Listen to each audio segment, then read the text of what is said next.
সিলেটে শুরু হয়েছে বাংলাদেশ যুক্তরাষ্ট্র সেনাবাহিনীর যৌথ বার্ষিক সামরিক মহড়া টাইগার লাইটনিং 26।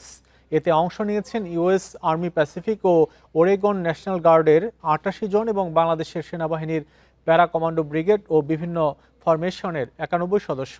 অনুষ্ঠানে বাংলাদেশে নিযুক্ত মার্কিন রাষ্ট্রদূত ব্রেন্ট ক্রিস্টেনসেন বলেন, যৌথ এই মহড়ার উদ্দেশ্য দুই দেশের সেনাবাহিনীর মধ্যে পেশাগত সম্পর্ক শক্তিশালী করা, সামরিক দক্ষতা ও প্রস্তুতি এবং যৌথভাবে কাজ করার সক্ষমতা আরও উন্নত করা। এ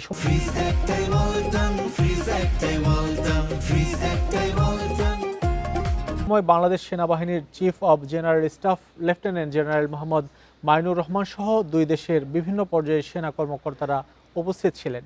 ১৩ দিনের এই মহড়া আগামী ৩১ জুলাই শেষ হবে।